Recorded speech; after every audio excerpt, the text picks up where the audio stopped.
자, 오늘부터 해야 되는 거 6단원은 바로 물질의 특성인데요. 자, 지구상에 있는 우리요 물질의 체계를 한번 보면 지구상에 있는 물질은 딱 두 종류야. 뭐가 있냐면 이렇게 특정한 공간 안에 한 종류의 물질만 이렇게 들어있어요. 그래서 한 종류의 물질만 이렇게 들어있으면 얘네들 뭐라 그러니? 이걸 뭐라 그러니? 순물질이라고 해요. 그래서 예를 들면 얘는 소금이에요. 또 다른 컵 속에도 한 종류의 물질만 이렇게 들어있어요.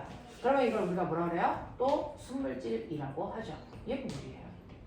그러니까 지구상에 특정한 공간 안에 한 종류의 물질만 들어있으면 우리는 그거를 순물질이야 이렇게 표현한다고요. 됐어?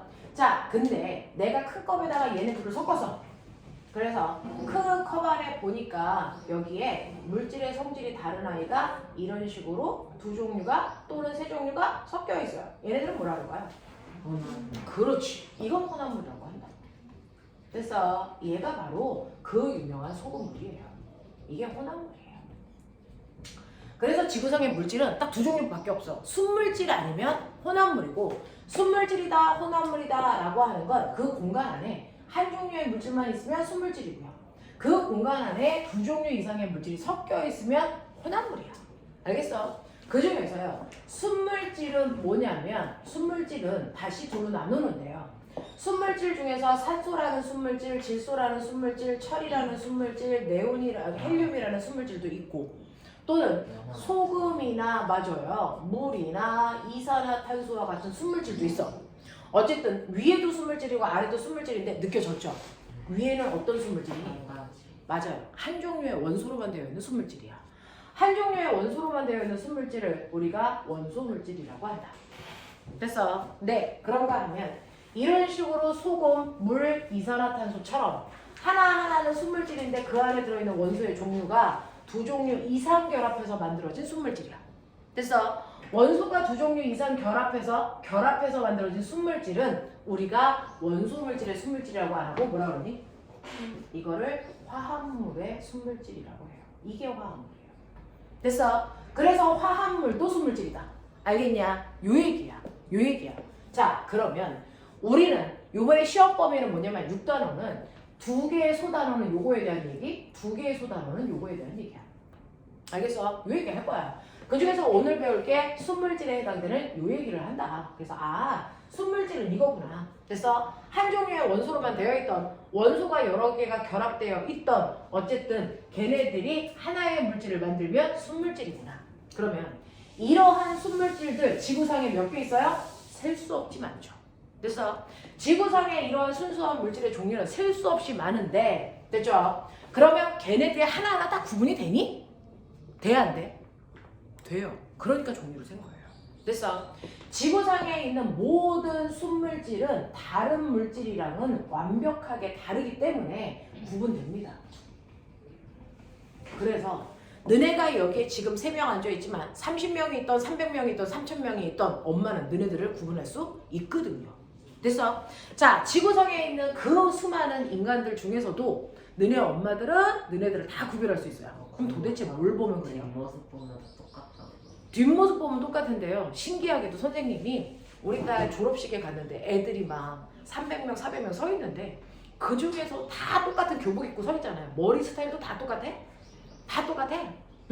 약간 더 큰 우리 딸, 약간 조금 더 작은 우리 딸, 뚱뚱한 우리 딸, 뭐 이런 거 같은데 사실은 위에 올라가서 딱 보니까 딱 보여요. 됐어? 그래서 누가 너네 엄마들도 졸업식에 가서 보시면 너네 다 구분하실 수 있을 거예요. 실제로 딴 사람한테 말했을 때. 그러면 절대 안 되죠. 자, 구분이 된다고요. 근데 사람은 뭘로 구분해요?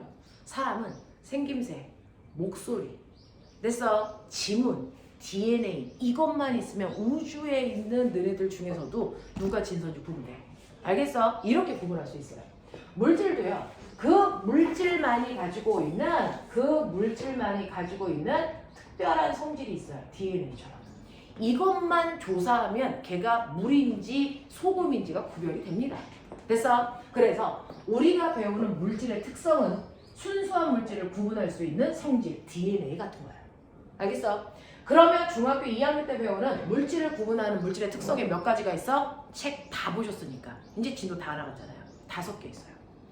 지구상에 있는 물질을 구분할 수 있는 방법 5개를 배우는데 그 중에서요. 소금인지 설탕인지 구별해봐. 가장 쉬운 방법. 소금인지 설탕인지 어떻게 구분하니? 맞아요. 먹어보면 돼요.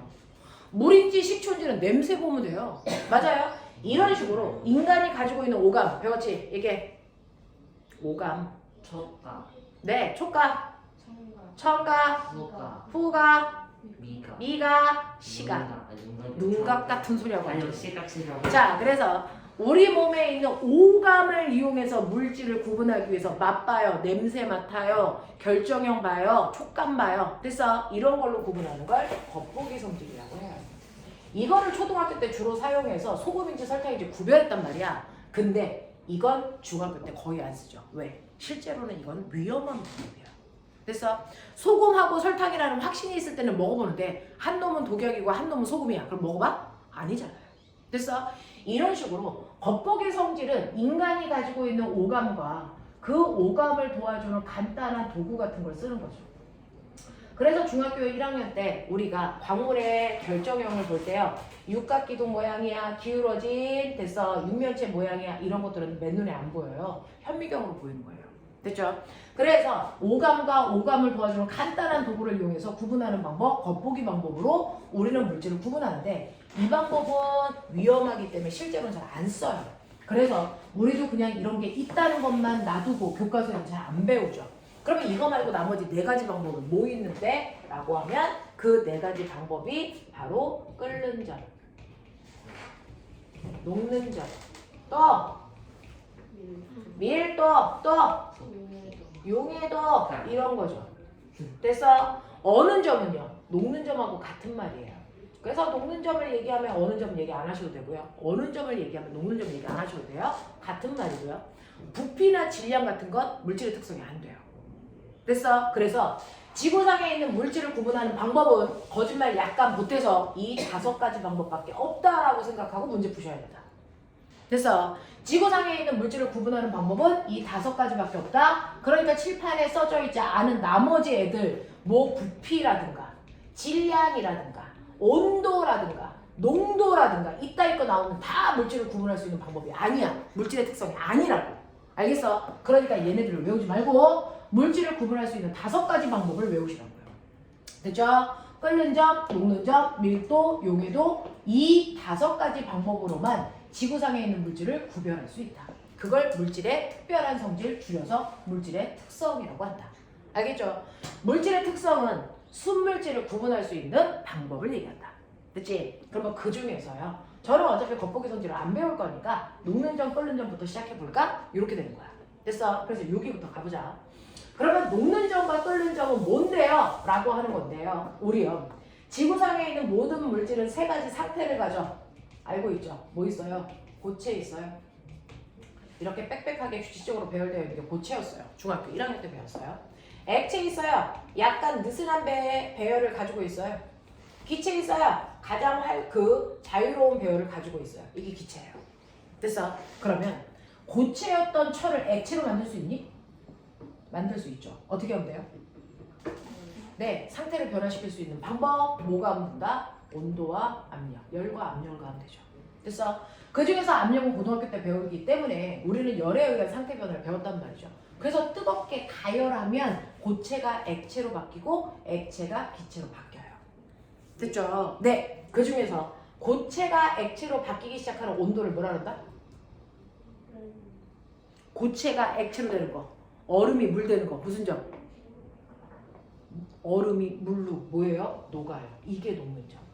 됐어? 그러면 액체가 기체되는 온도 이게 끓는 점. 물은 몇 도에서 끓냐? 100도에서 끓죠. 얼음은 몇 도에서 녹냐? 0도에서 녹죠. 근데 거꾸로 가봐. 그러면 기체를 액체로 바꾸는 온도 뭐라 그래요? 이것도 끓는 점. 그래서 기체가 액체가 되는 온도도 끓는 점이다. 그래서 똑같이 온도가 100도라서 이름도 똑같게 부릅니다. 무슨 말인지 알겠죠? 그러면 액체가 고체가 되는 온도 이것도 똑같아요. 얼음이 녹는 온도가 0도면 물이 어느 온도도 똑같이 뭐예요? 0도예요. 그래서 이름 똑같이 붙여도 되는데 사람들이 구별할 필요가 있어서 요거의 이름을 뭐라고? 어느 점이라고 따로 붙였을 뿐 온도는 반드시 같다. 알겠어? 그래서 우리가 중학교 1학년 때 뭐 했었냐면 이렇게 커다란 비커 안에다가 얼음을 집어넣고요. 온도계 꼽은 다음에 알코올 램프로 막 가열을 했어요. 그래서 온도가 바뀌는 동안에 온도 변화 그래프를 그렸단 말이죠. 이거 못 그리면 이제 큰일 나는 건데 시간이 지납니다. 시간이 지나면 맨 처음에 얼음의 온도가 영하 20도였으니까 영하 20도에서부터 시작하자. 그러면 내가 가열하는 동안 온도가 막 올라와요. 그럼 나는 이게 됐어. 고체가 액체가 되고 액체가 기체가 될 때까지 온도가 계속 올라갈 거라고 생각했어. 근데 너네 기억나지? 온도가 막 올라가다가 어떻게 되지? 변하지 않고 일정해요.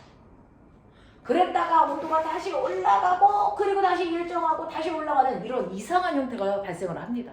됐죠? 내가 온도가 안 바뀌고 있는 동안에 가열 안 하나? 봤더니 가열하고 있어. 알코올 램프에서 열이 막 나와. 근데도 온도가 안 바뀌어. 됐어? 왜? 열이라는 건 남자와 똑같이 약간 바보예요. 얘가 Y 염색체를 가지고 있어서 약간 찐따예요. 그래서 열은 한 번에 하나밖에 못해요. 그래서 물체의 온도를 높이거나 아니면 상태를 변화시키거나 둘 중에 하나밖에 못해. 한순간. 그래서 그러니 이렇게 내가 얼음의 상태를 막 가열을 할 때 처음에 온도가 올라가. 네, 이거는 지금 열이 온도를 높이는 데 사용된 거야. 그래서 20도의 차가운 얼음이 그래서 마이너스 10도, 마이너스 5도, 마이너스 0도까지 온도가 올라가고 있어. 얼음이 따뜻해지고 있다고. 근데 0도가 딱 되는 순간 그래서 그 열이 뭐하냐면 고체 상태의 입자 사이의 인력을 끊는데 열을 써버려. 이걸 끊느냐고 온도를 못 높이는 거야. 알겠어? 그래서 열은 한 번에 하나밖에 못해요. 그래서 온도가 올라가지 않고 수평한 구간은 아하 이 새끼 상태 변화하는 거구나 이 뜻이에요. 뭐가 뭐로 바뀌어요? 고체가 액체로 상태가 바뀌고 있어요. 그래서 이 구간은 고체가 뜨거워지고 있었던 거고요. 여기는 고체가 액체로 상태가 바뀌고 있었던 거예요. 근데 선생님 온도가 다시 올라가요? 그건 그 열로 인력을 다 끊어버렸어. 이제 더 이상 상태 변화를 할 필요가 없어. 그러고 나면 이제 다시 온도가 올라가죠. 상태가 다 바뀌었어요? 그럼 여기는 액체밖에 없네요. 네, 그 액체가 0도부터 10도, 20도, 30도, 40도, 50도, 60도, 70도, 80도, 90도, 100도까지 뜨거워지는데 모든 열을 다 사용하고 있었죠. 그랬다가 100도인 액체가 되면 그 100도의 열이 이제 또 인력을 끊어서 기체를 만드는 상태 변화하는데 열을 사용하기 때문에 온도는 안 올라가요. 그러니까 여기는 지금 액체가 기체로 상태가 바뀌고 있는 거예요. 그리고 나서 상태 변화가 끝나고 나면 그제서야 다시 온도가 올라가 뜨거운 기체를 만드는 겁니다. 이런 식으로. 그래서 시험에서 맨날 나와요. 1번 구간, 2번 구간, 3번 구간, 4번 구간, 5번 구간 다음 중 상태 변화가 일어나는 곳은 안 써봐도 알아요. 수평한 구간이 상태 변화가 일어나는 거예요. 상태 변화가 일어나는 구간에는 반드시 상태가 두 개가 동시에 존재한다. 그래서 2번 구간에는 고체와 액체가 동시에 존재합니다. 멋진 말 공존합니다. 됐어. 근데 1번 구간에는 상태가 하나밖에 없어요. 고체만 존재합니다. 이렇게 쓰셔야 된다고. 됐죠? 자, 이런 식으로 온도를 높이고 있는 동안에 온도 변화 그래프 이렇게 나타나요. 자, 이거를 우리가 가열 구간이라고 합니다. 볼륨을 필기를 하면 돼요. 됐어. 그러면 가열하지 않고 차갑게 냉각하면 어때요? 냉각 구간. 냉각 구간은 정확하게 데칼코마니 거꾸로 가면 돼요. 기체의 온도가 낮아져. 네. 그래서 쭉 낮아질 줄 알았더니 아까랑 똑같은 온도에서 상태가 다시 거꾸로 바뀌어요. 됐어? 그리고 낮아지고 다시 똑같은 온도에서 상태 변하고 그리고 낮아지는 이런 모습이 나타나는데 그 중에서 여기가 기체입니다. 네. 기체죠. 그랬다가 100도가 되면 다시 열이요. 그래서 인력을 붙이는 데 사용돼요. 그래서 기체가 다시 액체로 바뀌고 있고 다 액체가 되고 나면 온도가 낮아지고 그리고 다시 액체가 고체가 되고 그리고 고체가 되는 거죠. 됐어요? 이런 식으로 가열 곡선이든 냉각 곡선이든 똑같이 상태가 바뀌고 있는 동안에는 온도는 변하지 않는다. 상태가 안 바뀔 동안만 온도가 올라가거나 내려간다. 그러니까 온도가 변하는 구간은 상태가 하나밖에 없고요. 온도가 일정한 구간에서 상태가 바뀌느냐고 해서 두 개의 상태가 동시에 존재한다. 이거예요. 그 중에서 아까 말씀드린 것처럼 그래서 액체가 기체로 바뀌는 온도는 우리가 끓는 점이라고 했죠. 그런데 거꾸로 기체가 액체로 바뀌는 온도도 똑같거든요. 그래서 얘도 이름을 끓는 점이라고 붙인다. 됐죠? 자, 그래서 끓는 점이라고 하는 건 액체가 기체 또는 기체가 액체로 바뀌는 온도를 끓는 점이라고 한다. 자, 그 다음에 고체가 액체로 얼음이 녹고 있어요. 그래서 여기를 녹는 점이라고 했고요. 그 다음에 얼은 점은 거꾸로 물이 얼고 있어요 라고 하는 여기가 얼은 점인데 온도는 반드시 똑같다. 그래서 같은 이름으로 붙여도 되는데 사람들이 구분하려고 다른 이름을 붙여줬을 뿐이다. 알겠습니까? 그러면서 내가 높아심에서 물어본다. 고체가 액체로 되는 상태 변화를 중학교 1학년 때 뭐라고 했다. 내가 너네 특목고 한번 보내주려고 그러는데 이것도 기억을 못하는데 특목고 가겠냐? 제일 넘어갈 건데. 안 돼! 고체가 액체로 바뀌는 거 뭐라 그래? 융해. 맞아요. 그러니까 이때 융해열을 흡수한다 이렇게 표현해도 되는 거예요. 됐죠? 자, 액체가 기체되는 거. 맞아. 그러니까 이때 기와 열을 흡수하면서 상태 변화가 일어난다. 같은 말이야. 됐어. 그 다음에 기체가 액체되는 거. 기억은 날 것 같은데 말이 기억이 안 나고. 자, 액체가 기체로 바뀌는 걸 기화라고 하지. 그럼 응용해봐. 기체가 액체되는 거 뭐라 그러니? 이거 액화라고 하지. 됐어. 그래서 이때 액화열을 냉각 곡선이니까 방출하면서 됐어? 라고 표현해도 되는 거야. 그 다음에 액체가 고체되는 거 뭐라 그러냐? 고체가 액체되는 건 융해라고 하지. 그러면 액체가 고체되는 거 뭐라 그러냐? 맞아. 응고. 됐어? 응고 됐어요. 그래서 이때 응고열 방출. 그러면 이건 기억나냐? 고체가 기체되거나 기체가 고체되는 거 같은 말이었어. 승화. 우와, 하나 찾았다. 승화. 이런 것들이죠. 됐죠? 네. 중학교 1학년 애들이 물어보면 대답을 해줘야 될 거 아니냐 이제. 그래서 이런 상태 변화가 일어난다고요. 그럴 때 상태가 실제로 바뀌는 곳은 온도가 됐어 변하지 않는다. 일정하다. 근데 이게 물질마다 다 이 온도가 다 달라요. 같은 애가 다른 물질인데 끓는 점 같은 애 없어요? 하나도 존재하지 않아요. 그러니까 끓는 점, 녹는 점만 보면 얘가 누군지를 100% 구별할 수 있다. 알겠어? 네. 예를 들어서 물이라는 애 몇 도에서 끓어요? 100도에서 끓어요. 됐어? 에탄올이라는 애는 몇 도에서 끓어요? 에탄올 78도에서 끓어요. 메탄올이라는 알코올도 있어요. 얘 몇 도에서 끓어요? 64도에서 끓어요. 그럼 선생님 물질마다 끓는 점이 다 다르네요. 네. 그래서 투명한 액체가 있는데 먹어볼 수는 없잖아. 얘가 누군지 알아보려면 끓여보면 돼요. 끓여봤을 때 수평한 부분의 온도가 몇 도인지만 보면 얘가 물인지 에탄올인지 메탄올인지 철인지 굴인지 다 알 수 있다고. 그래서 다 다르다. 근데 이 끓는 점, 녹는 점이 다른 이유가 궁금하죠. 왜 달라요? 라고 하면 아까 선생님이 얘기했죠.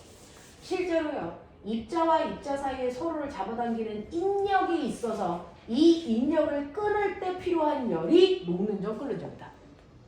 근데 어떤 애는 저 인력을 끊으려면 100도나 되는 열이 필요하다. 근데 어떤 애는 저 인력을 끊을 때 64도의 열만 줘도 잘 끊어진다. 뭔 차이일 것 같아요? 인력의 세기요. 인력이 약한 애는 조금만 열을 줘도 훅 끊어져요.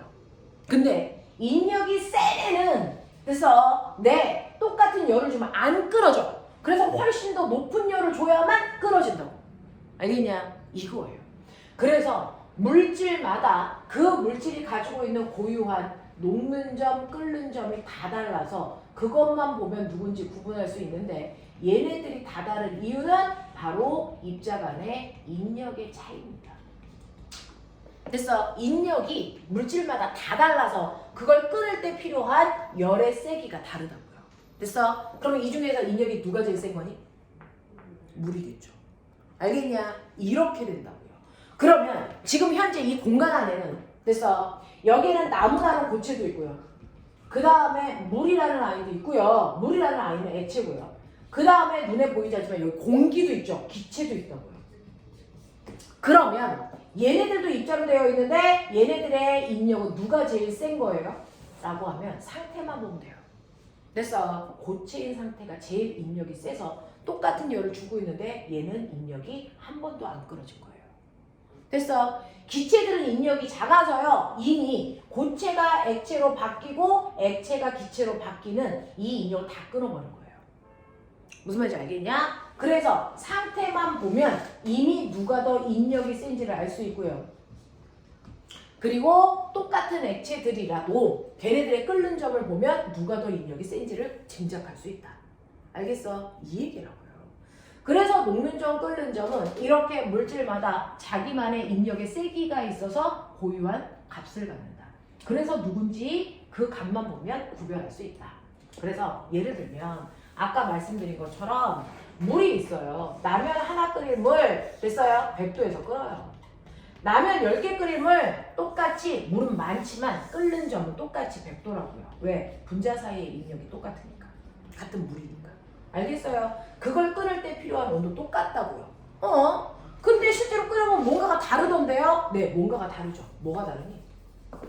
뭐가 다르니? 물인데요. 물의 양이 작고 물의 양이 많아요. 그거는 뭐가 다르냐면 100도라는 끓는 점까지 올라가는데 걸리는 시간만 다른 거죠. 물이 조금 있으면 100도까지 빨리 올라가요. 그래서 끓어요. 100도까지 올라가는데 2분밖에 안 걸려요. 근데 물의 양이 많아요. 물의 양이 많으면 됐어. 100도라는 열을 골고루 줘야 되잖아요. 그러니까 100도가 되는 데까지 시간이 많이 걸릴 뿐 끓는 온도는 정확하게 100도인 건 맞아요. 됐어요. 이런 식으로 해서 그 아이가 끓기 시작하는 온도만 같으면 A라는 물질, B라는 물질 같은 물질인 거예요. 그래서 단지 양에 따라서 양이 조금인 애는 100도까지 빨리 올라가는데 양이 많은 애는 100도까지 천천히 올라가는 것 뿐이다. 알겠어? 이 차이야. 됐어. 선생님, 저는 똑같은 물이 있는데요. 얘는 센 불에서 가열할 거예요. 얘는 약한 불에서 가열할 거예요. 끓는 점 똑같아요? 그래도 똑같아요. 똑같이 100도에서 끓어요. 됐어? 단지 센 불에서 끓이면 온도가 빨리 올라가는 거고 약한 불에서 끓이면 똑같은 양이더라도 천천히 온도가 올라가는 것뿐 끓는 점은 똑같다는 거예요. 알겠죠? 이렇게 된다.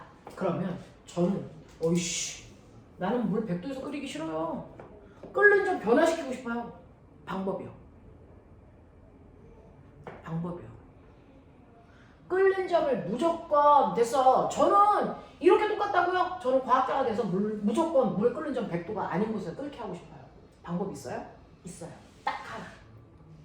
물질의 녹는 점과 끓는 점을 변화시킬 수 있는 딱 하나의 방법은 바로 뭐다? 압력이다. 요거기요.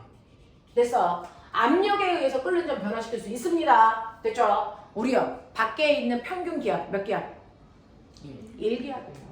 우리는 1기압이라고 하는 표준 기압에서만 물이 100도에서 끓는 거고 에탄올은 78도에서 끓는 겁니다. 됐어? 그럼 1기압보다 기압이 높아지면 어떻게 돼요? 압력이 높아지면 배웠으니까 얘기해. 압력이 높아지면 끓는 점 뭐해진다? 높아져요. 똑같아요. 그게 압력밥솥이에요. 집에서 쓰는. 이게 압력밥솥이고요. 그러면 응용이라는 거 되죠. 압력이 낮아지면 어떻게 됩니까? 압력이 낮아지면 당연히 끓는 점도 낮아집니다. 이게 산에서 밥을 하면 밥이 뭐한다? 설 익는다. 이거예요. 얘기해 볼게요. 실제로 여러분들이 냄비에다가 물을 집어넣고 끓여요. 그래서 밥할 거예요. 됐죠? 그러면 냄비에 물도 있고 쌀도 있고 뚜껑 덮어서 밥을 할 거예요. 자, 근데 밖에 1기압이라는 공기가 누르고 있어요. 나오지 마! 너 거기 갇혔어! 그래서 공기가 눌러요. 1기압이라는 힘으로. 그러면 안에도 똑같은 공기가 들어있으니까 1기압이라는 힘으로 열어줘! 그러면서 막 미는데 힘이 똑같으니까 냄비가 안 열려요. 됐어? 근데 내가 여기서 가열을 하면 100도라는 온도가 올라가서 물이 끓으면서 물방울이 수증기로 바뀌죠. 그러면 여기에 수증기 때문에 공기량이 많아져요. 냄비 속이. 그러면 1기압이었던 아이가 2기압, 3기압 이런 식으로 해서 안의 기압이 커지면 안에서 미는 힘이 세지죠. 그럼 어떻게 됩니까? 냄비가 들썩거려요. 그래서 뚜껑이 열리는 거예요. 그래서 냄비가 들썩거리면서 뚜껑이 이런 식으로 열리는 순간 어떻게 됩니까? 여기에 1기압보다 많은 공기들이 밀고 나가버려요. 그래서 다시 1기압이 되면 뚜껑이 더 닫히는 거예요. 그리고 1기압보다 넘으면 다시 뚜껑이 열려서 나가고 이걸 계속하면서 밥을 하는 동안 뚜껑이 계속 들썩들썩 하는 거예요. 됐어. 그래서 항상 뚜껑 속이 1기압이니까 물은 100도에서 끓는다. 그러면 그 100도의 열이 쌀한테 가는 거야. 그래서 그동안 우리가 먹는 밥은 100도의 열에 의해서 익힌 쌀을 먹는 거예요. 그게 밥인 거예요. 됐어? 근데 우리 압력밥솥이라는 건 뚜껑이 안 열리게 됐어? 꽉 묶어버린 거예요. 꽉 돌려서 묶은 거예요. 그래서 물이 끓을 때요, 수증기가 막 생겨서 이 안이 2기압, 3기압이 돼서 수증기가 막 생기는데 열어줘! 라고 했는데 꽉 잠궈버렸으니까 안 열려. 기체가 못 나와. 됐어? 그 기체가 못 나오니까 이 안에 기압이 커지죠? 그러면 어떻게 됩니까? 네, 물이 끓는 점이 100도가 아니고 150도까지 올라가요. 그럼 이 물의 온도가 150도까지 올라가면 그 150도의 열을 누구한테 줘? 쌀한테. 그러니 100도의 온도에서 익은 쌀보다 150도의 열을 받아서 익은 쌀이 훨씬 더 많이 잘 익겠죠. 그래서 압력밥솥으로 밥하면 밥이 훨씬 더 찰지고 맛있는 밥이 되는 거야. 더 높은 열을 줬기 때문에. 이렇게 되는 거야. 근데 산에 올라가잖아? 산에 올라가면 공기가 많아지니 희박해지니? 희박해지니까 밖의 기압이 0.7기압밖에 안 돼. 0.7기압밖에 안 되니까 안의 기압도 0.7기압밖에 안 돼. 됐어? 네. 그래서 산에 가서 밥을 하면 0.7기압을 넘는 순간 뚜껑이 열려서 공기가 빠져나가 버린다고.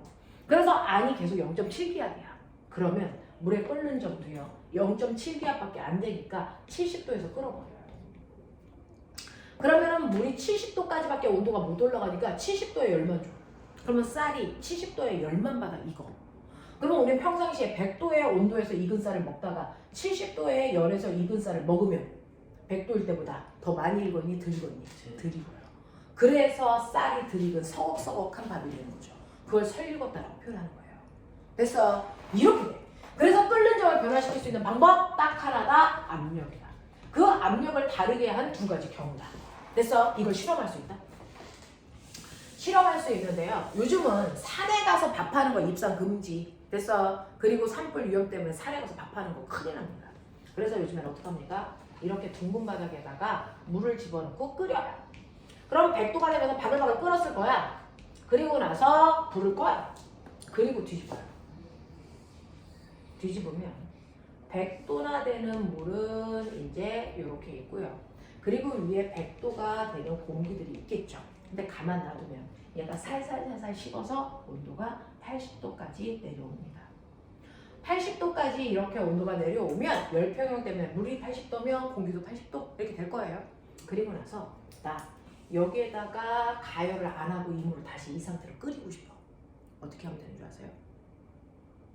물에 끓는 점이 100도가 아니고 80도로 끌어내리면 되잖아요. 어떻게 하면 돼요? 여기다가 찬물을 확 부어요.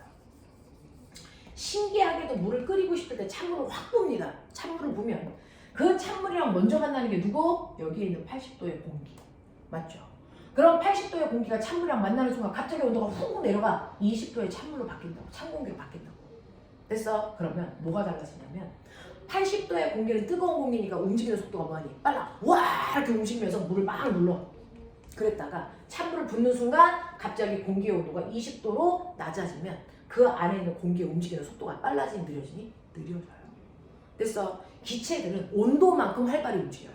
그래서 온도가 낮아지면 기체가 움직이는 속도가 따라서 낮아져요. 그러면 기체가 천천히 움직이니까 기체가 물을 누르는 힘도 약해지는 거야. 그래서 기압이 낮아지는 거야. 알겠어요?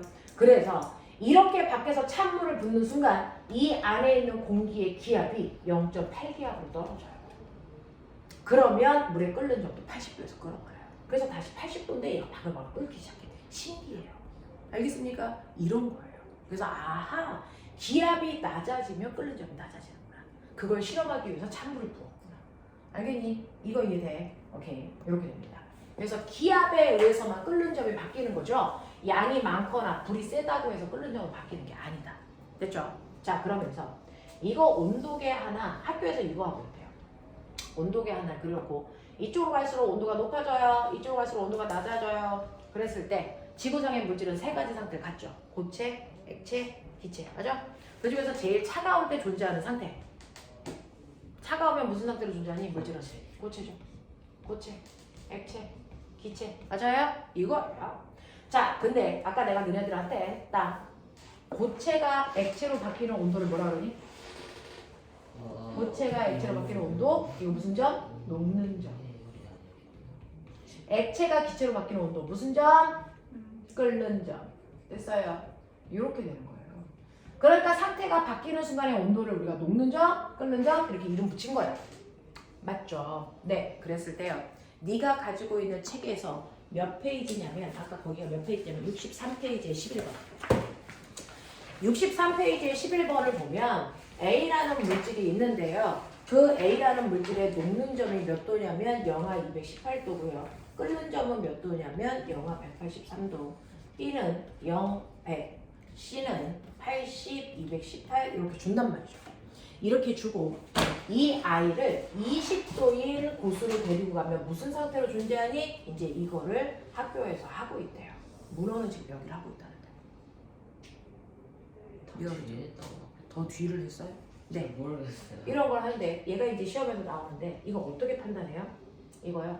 여기 써놨잖아요. 녹는 점이 218이야. 그럼 여기가 마이너스 218. 끓는 점이 영하 183도야. 그럼 183도. 근데 얘를 몇 도로 데려간대요? 200도, 20도로 데려간대요. 그러면 20도는 어디 있어요? 20도는 이 온도보다도 위에 있고 이 온도보다도 위에 있어요. 그럼 얘는 무슨 상태로 존재합니까? 무슨 상태로 존재합니다. 한 번만 더 해볼게요. B는요, 녹는 점이 0도래요.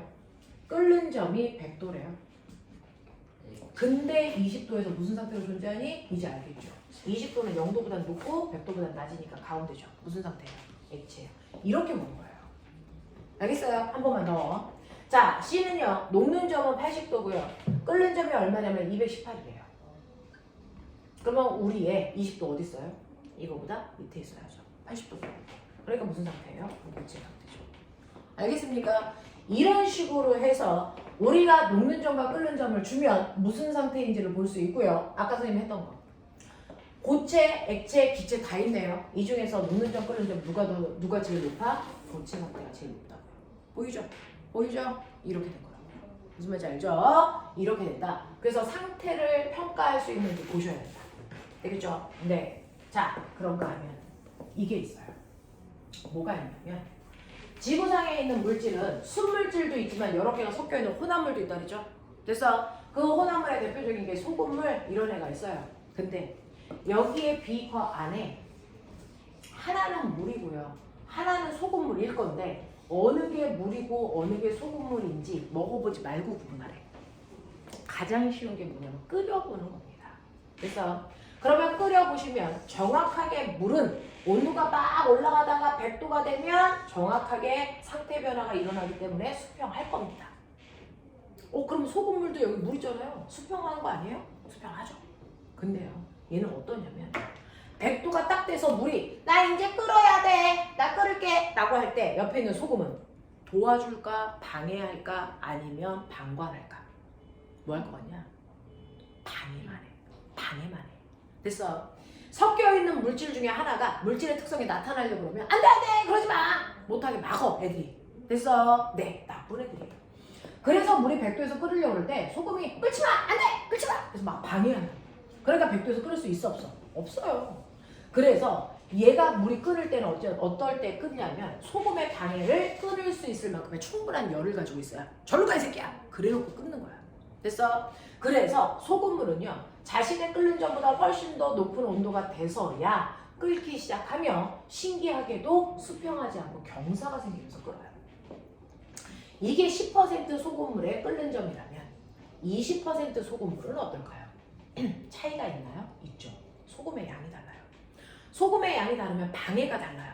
그렇죠? 10% 소금물보다 20% 소금물은 소금의 양이 2배 많기 때문에 방해가 2배 세요. 그러니까 훨씬 더 높은 온도에서 경사도 훨씬 더 급하게 생기면서 끓어요. 알겠어요? 그래서 순물질인지 아니면 혼합물인지를 구분하는 방법은 수평한 부분이 있냐 없냐로 구분하시면 돼요. 됐죠? 자, 혼합물은 절대로 수평한 부분이 생기지 못한다. 알겠어? 그 중에서도 농도가 높을수록 훨씬 더 방해가 크기 때문에 높은 온도에서 끓는다. 되겠지? 근데요, 선생님 납득 안 되는 거 있어요. 왜 끓으면서 경사 줘요? 그냥 수평하면 안 돼요? 안 돼요. 왜요? 이거 맨 처음에 끓을 때는 10%였어. 근데 끓으면서 물은 막 날아가지. 그래서 물이 줄지. 그러면 소금물의 농도는 점점 뭐해지니? 진해지겠죠. 됐어? 처음에 시작할 때만 끓기 시작할 때만 10%고 끓으면서 점점 물이 날아가니까 소금물의 농도는 10%가 20%, 30%, 40% 이렇게 농도가 높아진단 말이야. 그러면 방해가 훨씬 더 크니까 점점 온도가 높아야만 끓을 수 있겠죠. 그래서 경사가 질 수밖에 없어요. 됐죠? 그래서 이렇게 경사가 생기는 이유는 바로 농도가 뭐해져서 그렇다, 진해져서 그렇다. 알겠습니까? 농도가 진해지기 때문에 경사가 생기는 거예요. 그래서 아하, 혼합물은 순수한 물질보다 끓는 점이 높아지는 거구나. 알겠어? 그럼 라면 끓일 때 쫀득쫀득한 맛있는 라면을 끓이기 위해서는 면을 먼저 넣냐, 스프를 먼저 넣냐? 스프를 먼저 넣으셔야 돼요. 됐어? 그래서 물의 온도를 높여서 라면을 집어넣으시면 순간 더 많은 열을 받기 때문에 쫀득쫀득하게 익어요. 알겠어요? 라고 하는데 저는 그냥 한꺼번에 넣어요. 뭘 이렇게 생각하니? 어차피 3분 안에 끓일 건데 그냥 한꺼번에 넣는데 원래는 스프를 먼저 넣고 라면을 끓이면 훨씬 더 맛있대요. 알겠어? 네. 스프를 넣어요? 네, 스프를 넣고 나서 소금물을 만드는 것처럼 스프를 넣으면 물의 온도가 100도가 아니고 더 높은 데서 올라. 됐어? 그래서 너네 물에다 데웠을 때보다 찌개를 엎었을 때 화상 입었을 때 훨씬 더 화상이 심하거든요. 왜? 그 찌개의 온도는 100도가 아니고 훨씬 더 높으니까. 알겠어요? 물에다 넣어서 먼저 아예 물도 넣기 전에 스프를 야, 이 넣어야 멍청아! 자, 그러면 생각해봐라. 물은 몇 도에서 오냐? 0도에서 오죠. 그러면 소금물은 몇 도에서 오냐? 0도보다 높다? 낮다? 낮다. 그래서 소금물은요, 내가 막 얼리려고 해서 0도가 되면 나 이제 얼어야 돼! 라고 하는데 소금이 안 돼! 얼지 마! 또 방해해요. 그러면은 원래 자기의 어느 점보다 훨씬 더 낮은 온도가 돼야만 드디어 올 수 있죠. 경사지면서 10% 소금물, 20% 소금물 방해가 더 큽니다. 그러니까 우리가 얘기하는 순수한 물은 강물이고요. 소금물은 뭐냐면 바닷물이에요. 그래서 강물은 잘 얼지만 바닷물은 잘 안 얼는 이유가 이것 때문이에요. 알겠어? 네. 그래서 아하, 혼합물은 어느 점이 훨씬 더 낮아지는구나. 어느 점과 같은 말, 녹는 점이 훨씬 더 낮아지는 게 혼합물이구나. 그래서 녹는 점을 낮추려고 만든 게 뭐다? 댐납하고 퓨즈다. 너네 용접하는 거 알죠? 여기에 있는, 그래서 책상에 있는 금속하고 금속을 붙일 때 접착제를 못 써요? 설마 바풀이나 스카치 테이프를 붙인다고 얘가 붙이진 않겠죠? 아빠 자동차에 금속과 금속을 붙이는데 스카치 테이프를 붙이면 막 주행하시면서 뚜껑 날아가고 막 이러니까 잡고 운전하셔야 된단 말이죠. 그럴 수 없어요. 그러니까 금속을 붙일 때 쓰는 접착제가 뭐냐면 뗏납인데요. 이 뗏납은 철하고 알루미늄 같은 금속을 섞어버리는 거죠. 그러면 순수한 철의 녹는 점은 300도고 알루미늄은 100도라고 쳐요. 근데 이걸 섞으면 됐어. 얘네들의 녹는 점이 몇 도가 되는 거냐? 한 60도가 되고요. 녹는 점이 훨씬 더 낮아진다고요. 섞으면. 그러면 그 섞어서 만든 뗏납을 내가 가늘게 철살처럼 만들어서요. 용접 불꽃에다가 대고 막 가열을 하면 얘가 60도까지 올라가서 녹아버려요. 그러면 녹은 애가 이 안에 들어갑니다. 됐어? 그랬다가 불꽃을 끄는 순간 얘가 다시 굳어버리죠. 그러면서 붙이는 거야. 알겠어? 그래서 녹는 점을 훨씬 아래로 낮추기 위해서 혼합물을 만드는 겁니다. 알겠냐? 이렇게 된다. 자, 그래서 오늘 여기까지 할 건데 숙제는